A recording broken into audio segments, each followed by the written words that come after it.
10h-11h, le grand rendez-vous avec les Échos et CNews. Nicolas Barré, Mathieu Boccoté, Sonia Mabrouk. Bonjour à tous et bienvenue au grand rendez-vous. Deux invités en ce dimanche très politique à partir de 10h30. C'est le président du Sénat, Gérard Larcher, qui nous rejoindra. Réaction toute première, réaction d'ailleurs au nouveau gouvernement. Il sera aussi question de l'avenir de la droite et des LR ou de ce qu'il en reste. Mais tout d'abord, il a été confirmé et promu en tant que ministre. Il reste en charge d'un domaine qu'il connaît bien, un domaine qui est au cœur de l'actualité. C'est l'Europe. Bonjour à vous, Clément Beaune. Bonjour, Sonia Mabrouk. Et merci d'être notre invité. Pour vous interroger, je suis entourée de mes camarades. Nicolas Barré des Échos, bonjour Nicolas. Bonjour Sonia. Et le penseur et sociologue Mathieu Boccoté, bonjour à vous Mathieu. Bonjour. Un changement dans la continuité, c'est ainsi que la nomination du gouvernement a été appréhendée. Mis à part quelques surprises dont nous allons parler, vous incarnez vous-même, Clément Beaune, cette continuité. Continuité, mais alors en quoi ce gouvernement peut-il être porteur de changement et même d'audace pour relever les défis de notre pays ? Il y a de l'audace, mais c'est une équipe de sérieux, de travail. Effectivement, il faut l'assumer, d'équilibre. D'abord d'équilibre femmes-hommes, c'est normal, un gouvernement paritaire mené par une première ministre pour la première fois depuis 30 ans et une femme elle-même d'expérience, Elisabeth Borne, 5 ans ministre sur des portefeuilles très importants. Et puis le gouvernement est, si je puis dire, paritaire aussi entre expérience et nouveauté. Il y a à peu près une moitié de ministres qui ont déjà une expérience, c'est mon cas, parfois ont changé de portefeuille, parfois je pense que c'est important sur des sujets comme l'Europe, il y a en effet une continuité parce qu'on voit bien la situation dans laquelle nous sommes, qui nécessite ce travail, cette responsabilité. Et puis, il y a de l'audace, il y a de la nouveauté, il y a de la jeunesse aussi. Je pense à la ministre de la Culture, je pense au ministre de l'Éducation nationale, je pense à de nouveaux visages, peut-être d'ailleurs une génération qui aussi a connu cette expérience dans le gouvernement Castex, comme c'est mon cas, et qui prolonge, mais qui n'est pas complètement une ancienne génération politique non plus. Je ne me vois pas comme ça, en tout cas. Oui, on peut vous rassurer en le disant. Oui. Vous auriez aimé changer de portefeuille? Vous êtes Bercy, par exemple, le Je budget. suis très heureux de m'occuper des sujets européens. Vous connaissez mon engagement qui, d'ailleurs, ne s'arrêtera pas dire le contraire, jamais, je oui. crois. Mais, pardon, être dans le gouvernement de la République, c'est une responsabilité, c'est un honneur. J'ai 40 ans, ça fait 2 ans que j'ai eu l'honneur d'être nommé aux affaires européennes. Ça fait plusieurs années que j'accompagne le président de la République dans ses différentes fonctions sur cet enjeu européen. Je suis surtout très heureux, malgré une situation très difficile sur notre continent, des réformes qu'on a portées en Europe. C'est ma conviction, je la porte dans les échéances électorales comme dans ma mission gouvernementale. Et je crois que c'est le mot, parce qu'il faut assumer cela, honoré de pouvoir continuer de cette façon avec un ministère délégué à l'Europe. On va en parler évidemment, ministère essentiel partant de guerre. Venons-en tout de suite à la nomination qui a entraîné, Clément Beaune, une avalanche de critiques de la part d'une grande partie de la classe politique à droite, celle du ministre, et à la droite de la droite, du ministre de l'Éducation, Pape Ndiaye. Il lui a reproché des convictions et des déclarations passées. Évidemment, il faut le préciser, c'est un universitaire brillant, un historien reconnu. Toutefois, il a évoqué aussi des violences policières. Il a nié, selon certaines déclarations, l'islamo-gauchisme. Il a acté d'un racisme structurel en France, niant aussi la possibilité théorique du racisme anti-blanc. Bien sûr, il faut aussi connaître ses écrits, la nuance de ses écrits. Toutefois, ces paroles ont été tenues. Est-ce que c'est comme ça que le ministère de l'Éducation va être mené sur cette ligne-là ? Écoutez, cette polémique est représentative de ces effets de dérive et d'emballement du débat public. Je la trouve surréaliste et malhonnête. D'abord, nous avons un nouveau ministre de l'Éducation nationale, vous l'avez rappelé, qui est un grand universitaire, reconnu en France et au niveau international, qui a accepté une responsabilité très lourde, qui a prononcé un seul discours en tant que ministre de l'Éducation nationale et de la jeunesse, son discours de passation de pouvoir avec Jean-Michel Blanquer, et qui devra être jugé d'abord sur ses actes, bien sûr, et sur une ligne politique, j'insiste là-dessus parce qu'on perd quand même le sens de la raison et de la mesure, qui est celle fixée et rappelée par le président de la République. Les grandes réformes qui seront portées pour l'école, c'est celle du renforcement des enseignements fondamentaux, du français, des mathématiques. Un mot sur lui-même, je ne le connais pas personnellement, Pape Ndiaye, je le connais comme citoyen et comme lecteur, et je le respecte infiniment. C'est un homme qui a toujours justement tenu ce sens de la nuance, qui n'est pas du tout, comme on le présente de manière éhontée, assez scandaleuse, comme un wokiste, un indigéniste, un communautariste. Ça n'est jamais son propos. Travailler sur la question des minorités, sur la question des discriminations, sur la question du racisme. Est-ce que c'est sombrer dans un communautarisme? C'est absolument important. Ce ne sont pas ces travaux qui sont mis en cause, ce sont ces dernières déclarations. Mais ces déclarations, moi j'en ai sans doute je ne les ai pas toutes lues et toutes entendues. J'en ai écouté beaucoup parce que c'est quelqu'un, je ne savais pas qu'il deviendrait ministre de l'Éducation nationale, que je suivais avec intérêt. Il a parlé, on peut réécouter d'ailleurs, on gagnerait à réécouter ses déclarations. Il a nié justement les questions de privilèges blancs, de racisme d'État. Il a dit qu'il y avait dans notre société, avec des formulations variables, des phénomènes racistes, des phénomènes de discrimination. C'est une évidence et heureusement qu'on le rappelle. Heureusement qu'on le rappelle. Et heureusement qu'on travaille sur ces sujets parce qu'il a une approche d'universitaire qui creuse ces sujets. Moi, je défends cette idée de savoir et de travail. Il a quand même dit dans une déclaration au journal Le Monde que l'idéologie woke était un épouvantail plus qu'une réalité sociale ou idéologique. Est-ce que c'est aussi votre ligne? Est-ce que c'est la nouvelle ligne du gouvernement? Vous voyez, il y a deux choses, parce que vous dites, mais très différentes. Il n'a jamais développé quelque chose qui pourrait s'assimiler à cette idéologie woke. Jamais, je le crois. D'ailleurs, qui est souvent mal définie. Mais ce qu'on appelle, en mélangeant tout, l'indigénisme, le wokisme, etc., l'islamo-gauchisme, il n'a jamais été soupçonné ou soupçonnable d'un quelconque propos dans le sens. Après, il y a une appréciation plus subjective, plus personnelle. Est-ce que ce débat sur le wokisme ou cette dérive wokiste qui peut exister à certains endroits du monde, notamment dans le monde anglo-saxon, est le défi principal de notre éducation, de notre université, etc. Sa position, je crois, c'est que ça n'est pas le cas. Je pense qu'il a raison sur ce point, mais les choses n'ont pas changé. Les choses n'ont pas changé dans la ligne du président et du gouvernement sur ce point. Pardonnez néanmoins de vous confesser ma perplexité entre Jean-Michel Blanquer, qui représentait une ligne. On se souviendra, au mois de janvier, par exemple, il participe à un grand colloque qui nomme le problème woke à l'université, mais pas seulement, qui s'inquiète de l'islamo-gauchisme à l'université, qui condamne des concepts de racisme structurel en France, on voit un peu, et de l'autre côté... Il a parlé à ce moment-là du racisme structurel. Mais de mémoire, oui. Et de l'autre côté, Pap Ndiaye, qui a un discours contraire, il faut bien le dire. Vous nous dites, il n'y a pas un seul discours pour l'instant, mais vous ne l'avez pas choisi à partir de rien. Il y a une carrière, il y a une trajectoire. Votre gouvernement, il y a une trajectoire, il y a une pensée, il y a une réflexion. Est-ce qu'il n'y a pas néanmoins un changement de ligne évident à ce poste essentiel qu'est l'éducation nationale? Absolument pas. Absolument pas.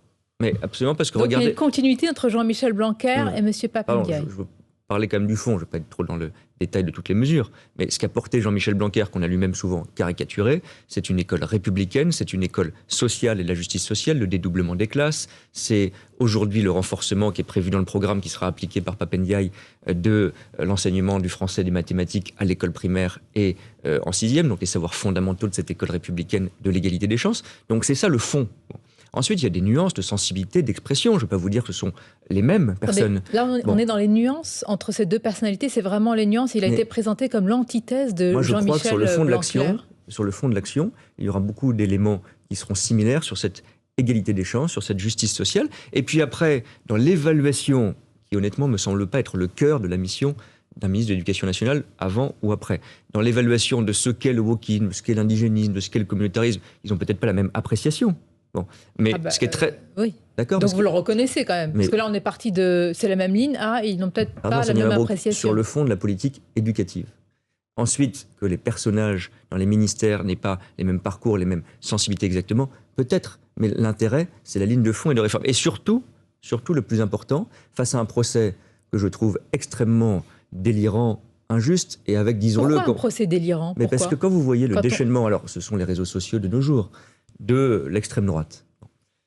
Madame Le Pen, Monsieur Zemmour, et d'ailleurs rejoint, maintenant il n'y a plus aucune ambiguïté, avec les mêmes termes, parfois plus violents encore, par Eric Ciotti, par Julien Aubert, par exemple, qui n'ont plus de républicains que l'ancienne étiquette.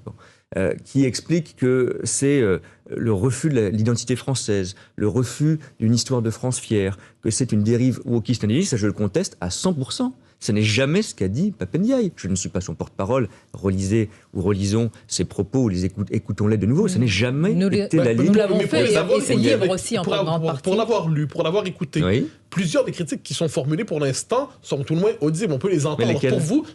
Pour vous, fondamentalement, la critique de Pap Ndiaye en ce moment, c'est une critique d'extrême droite.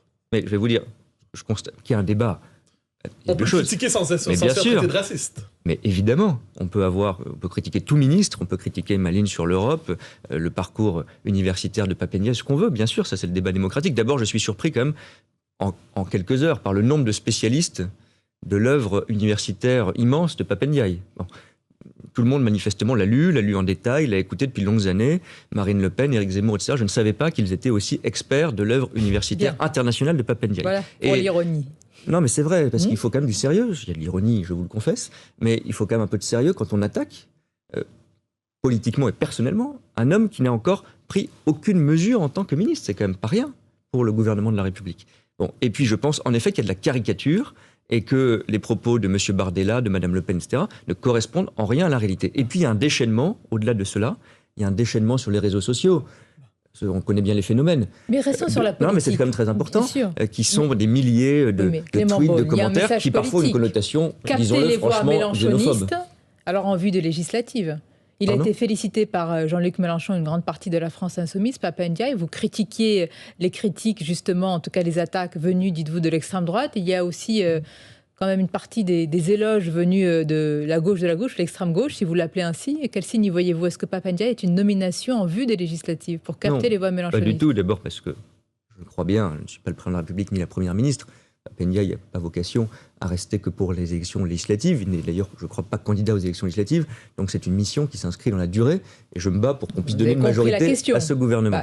Oui, c'est pas. C'est un appel du pied à la gauche de la gauche assez évident. Non, je crois. Pourquoi ne pas le reconnaître? La campagne du entre-deux tours a été ainsi. Pourquoi voulez-vous que je reconnaisse quelque chose que je ne pense pas? Je suis c'est convaincu. C'est de la tactique politique peut-être? Non, je ne crois franchement pas. Papa Ndiaye a été d'abord nommé par l'ancien gouvernement une responsabilité importante pour diriger le musée de l'histoire de l'immigration. Il a mené ses travaux universitaires. Il a été en contact avec plusieurs membres du gouvernement sur le plan intellectuel précédemment. Donc c'est pas quelque chose qui vient comme un bouleversement ou une surprise, mais c'est très important. Je pense que par son parcours personnel, il incarne aussi une méritocratie républicaine, un engagement de savoir, et j'assume le mot, de raison, dans un débat qui est souvent trop passionnel et qui manque de cette nuance. Bien, et donc moi je suis fier d'être à ses côtés, moi, modestement dans cette nouvelle équipe, aux côtés du nouveau ministre de l'Éducation nationale que j'apprendrai à connaître. Bien sûr, et vous serez aux côtés d'une nouvelle ministre des Affaires étrangères que vous connaissez, Catherine Colonna, absolument. Une femme expérimentée, diplomate aguerrie, ambassadrice en Italie, au Royaume-Uni. En temps de guerre en Europe, c'est évidemment essentiel, ce tandem que vous formez. On marque une courte pause et on va en parler. À tout de suite.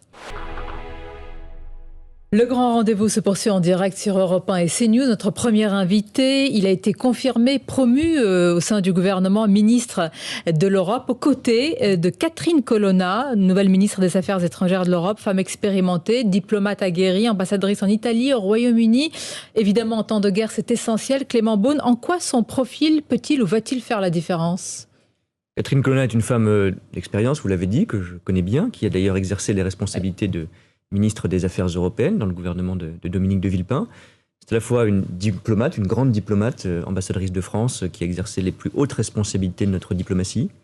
Quand on connaît bien le Royaume-Uni dans ces temps de Brexit et de coopération sur d'autres sujets comme la Russie, c'est important. Quand on a été en Italie, un de nos grands partenaires européens, c'est important, à l'OCDE, à l'UNESCO, dans les grandes organisations internationales, porte-parole du président Chirac pendant des années. C'est à la fois donc cette grande diplomate et une femme qui connaît la politique, au bon sens du terme, l'action publique, la communication aussi, c'est important la diplomatie. Donc je la respecte infiniment en tant que ministre évidemment, qui est ma ministre de tutelle désormais, en tant que femme engagée et en tant que diplomate avec ce sens de la politique. Et vous aurez évidemment à traiter et continuer à traiter le dossier ukrainien. C'est une semaine importante qui s'ouvre avec toujours une intensification des attaques russes dans le Donbass et de notre part une intensification de la livraison d'armes. Clairement, Clément Beaune, est-ce que l'objectif des Européens est le même que celui des Américains, défaire Poutine, défaire l'armée russe? L'objectif est qu'il n'y ait évidemment pas de victoire russe, c'est clair. Et c'est la première fois que c'est dit ainsi. C'est-à-dire l'objectif est de faire gagner l'Ukraine. J'ai dit de libérer l'Ukraine qui a été agressée et d'aider l'Ukraine sans être nous-mêmes des belligérants. C'est la ligne qu'a toujours rappelé le président de la République. Catherine Colonna aura l'occasion avec... Sur une ligne de crête à laquelle plus beaucoup de monde n'y croit. Hein. Pardon, mais dans ces situations, la ligne de crête, il faut la revendiquer, si je peux dire. Mais sur le terrain, elle ne reprend plus rien avec une telle livraison d'armes, monsieur le ministre. Pardon, j'insiste, c'est pas du tout la même chose, évidemment, d'avoir sur le terrain une aide assumée, elle n'est pas cachée, depuis le départ, depuis la fin du mois de février, qui se renforce et s'intensifie, de la France, des Européens, des alliés à l'Ukraine, qui les aident à résister, j'espère à se libérer. Et ce n'est pas la même chose, évidemment, d'avoir des combattants à nous sur le terrain, ça nous le refusons, parce que nous pensons, non pas par lâcheté ou par refus d'un soutien actif à l'Ukraine, mais parce que nous pensons que cela envenimerait de manière probablement irréversible et extrêmement grave la situation, ce qui est dans l'intérêt de personne. Et donc nous tenons la même ligne derrière le président de la République, aujourd'hui Catherine Colonna et le nouveau ministre des Armées, Sébastien Lecornu, qui est celle de la France et celle de toute l'Europe, qui est garder un canal de discussion autant que possible avec Vladimir Poutine, être en soutien évidemment avant tout à l'Ukraine sur le plan humanitaire et sur le plan militaire comme les Américains. Mais que peut vouloir dire dans les circonstances actuelles défaire Poutine? Parce qu'on j'entends bien, mais la formule circule où vous dites éviter que la Russie ne l'emporte, éviter que la Russie ne triomphe. Qu'est-ce que ça peut vouloir dire? C'est-à-dire reprendre le Donbass, reprendre la Crimée, chasser simplement la Russie des zones occupées depuis le début de la guerre? Que pourrait représenter une victoire, à tout le moins une victoire pour l'Occident et une défaite pour la Russie qui éviterait par ailleurs la montée aux extrêmes? Il y a deux choses. D'abord, nous l'avons toujours dit, le président de la République l'a encore rappelé cette semaine après un échange avec Volodymyr Zelensky, le président ukrainien. Si l'Ukraine rentre dans une discussion, dans une négociation, c'est un pays souverain. On se bat justement pour sa souveraineté. C'est à l'Ukraine, à son président, de définir seul, avec le soutien que nous apportons, mais seul les paramètres d'une discussion, d'une négociation et d'une éventuelle paix. Notre responsabilité, ça n'est pas de définir, je crois que ça n'aiderait pas, pardon pour cette diplomatie assumée, je crois que ça n'aiderait pas de définir tel ou tel critère, tel ou tel paramètre. C'est un pays qui avait déjà, ça a été très clair, attaqué, agressé, amputé par la Crimée et de facto par le Donbass il y a plusieurs années. Nous l'avons toujours dénoncé, nous l'avons toujours dit. Il y avait, vous avez raison de le rappeler, une ambiguïté, et plus qu'une ambiguïté, une complicité sur ce point déjà de l'extrême droite et d'une partie de l'extrême gauche française.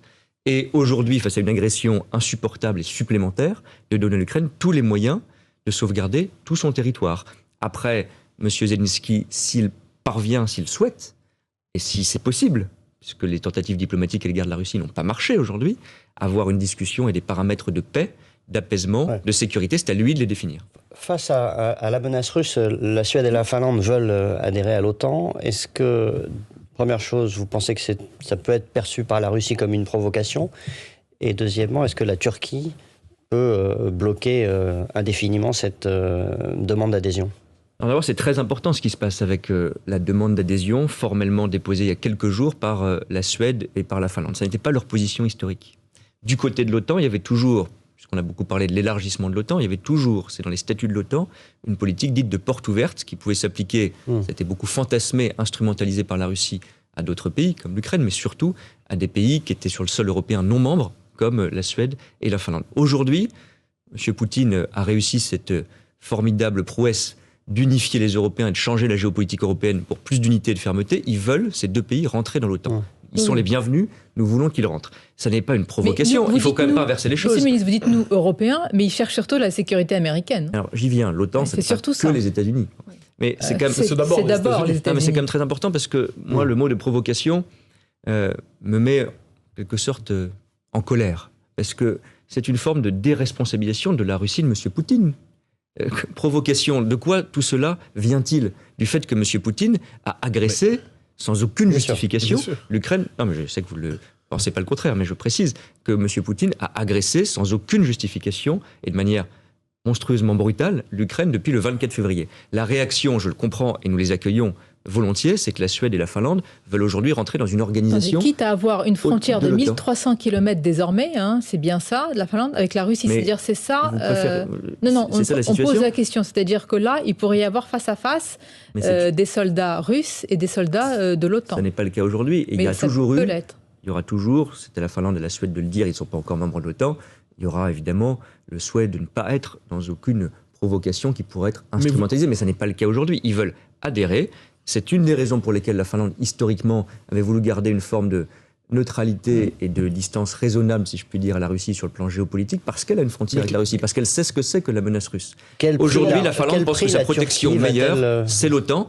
Et j'insiste, parce que c'est très important sur l'Europe, l'OTAN, ce n'est pas la négation de la défense européenne, c'est les deux qu'il faut faire. Mais vous avez probablement lu la tribune très importante, je crois, d'Henri Guénaud, la semaine dernière, il y a une dizaine de jours, avec cette formule « Nous marchons comme des somnambules vers la guerre ». Donc, autrement dit, d'une étape à l'autre, une forme d'engrenage, il fait référence à 1914, la possibilité aujourd'hui d'un conflit, d'une montée une forme d'escalade sur le territoire européen. Est-ce que vous redoutez ce que redoute Henri Guénaud dans son texte? Je suis en désaccord complet avec cette analyse, parce qu'elle est une justification. Il n'y a pas de possibilité de guerre globale aujourd'hui. Mais bien sûr qu'il y a ce risque. En quoi il alerte sur cela? En quoi vous êtes en désaccord? Non, ce que je conteste, c'est le raisonnement des responsabilités, l'enchaînement des responsabilités. Je le regrette infiniment. La France, le président de la République, parfois les mêmes le lui reprochait à l'époque, et il le continue, a toujours voulu avoir un dialogue avec la Russie. On ne peut pas nous reprocher, à la France encore moins qu'aux autres pays européens, de ne pas avoir voulu discuter. Monsieur le ministre, la question, c'est les résultats. Henri Guénaud ne dit pas autre chose. Mais si, parce qu'il il dit aujourd'hui qui sont les chercheurs de paix réellement. Mais le chercheur de guerre et le fauteur de guerre, c'est M. Poutine. C'est une évidence, nous sommes d'accord. Mais, mais pour la paix, qui la cherche? Mais nous la cherchons. Mais il faut faire deux choses. Quand vous êtes faible, vous ne créez pas la paix. Jamais. L'histoire le montre. Et donc, il y a une agression d'abord qui est un drame humanitaire et humain. L'Ukraine, c'est de l'Europe. Et c'est un signal pour tous les Européens, les pays baltes, les pays de l'Est de l'Europe. Si nous ne défendons pas aujourd'hui par le soutien que nous apportons la résistance ukrainienne... Mais l'horizon n'est-il pas la paix? Mais bien sûr, mais je dis, on fait deux choses. On apporte les moyens, sans être nous-mêmes en guerre, à l'Ukraine de résister. Nous le devons moralement, nous le devons politiquement. À l'Ukraine de gagner. C'est ce que vous avez dit tout à l'heure. De se libérer d'une agression. Voilà. Bien sûr. Gagner, eux, n'ont pas provoqué la guerre en Russie, donc je ne crois pas qu'ils cherchent une victoire au sens d'aller en Russie. Pas du tout, mais ils cherchent à se libérer d'un pays qui les occupe en tant qu'État souverain. C'est légitime, on les soutient. Si on ne le faisait pas, c'est pas simplement un devoir moral. Si on ne le faisait pas, l'Europe dirait, eh bien, allez-y, la Russie de M. Poutine peut faire ce qu'elle veut, ce serait dangereux pour notre sécurité, très directement. Et en même temps, j'assume cet en même temps diplomatique et politique, nous avons, nous France en particulier, le président de la République, un contact difficile, un contact qui aujourd'hui n'aboutit pas au résultat évidemment qu'on souhaiterait, mais qui se maintient coûte que coûte avec M. Poutine. On ne peut pas dire qu'on a cassé le dialogue, coupé les ponts, évité la discussion et provoqué. Ça, certainement pas. Mais aujourd'hui, nous sommes ces défenseurs de la liberté et de l'Ukraine et ces renforceurs de la sécurité européenne et des agents du dialogue, aussi difficile soit-il. Non, pas sous le parapluie américain, mais, pardon Sonia Mabrouk, pour purger ce sujet, moi j'ai aucun problème, moi je ne suis pas pour l'équidistance. Entre le Moscou de M. Poutine et le Washington de M. Biden, pour moi il est clair que nos alliances sont avec le Washington de M. Biden. D'accord, ça c'est une, très clair. C'est une attaque à l'encontre de Jean-Luc Mélenchon. Oui, qui n'a jamais été très clair, qui maintenant... Toujours pas clair selon vous, Jean-Luc Mélenchon? Mais, pardon, quand on a changé de discours le 25 février au lendemain de l'attaque russe, c'est une clarification pas totale et pour le moins tardive. Il disait encore sur des plateaux de télévision au début du mois de février que la menace russe c'était, je cite, du pipeau, monté par les Américains. Donc, soyons clairs, nous sommes des membres de l'OTAN, nous sommes des alliés des États-Unis d'Amérique, mais nous avons toujours défendu avec aucun soutien, ni au Parlement français, ni au Parlement européen de la France insoumise, l'indépendance européenne. C'est comme ça qu'il faut faire. Nos alliances sont avec les États-Unis, mais on doit renforcer l'indépendance européenne. Le reste, c'est de la complicité avec les pires régimes. Et nous sommes toujours en période électorale. C'est aussi la bataille qui se joue. Vous êtes aussi candidat aux législatives Clément Beaune et évidemment en charge de ce dossier crucial qui est l'Europe. Merci d'avoir été notre premier invité au Grand Rendez-vous.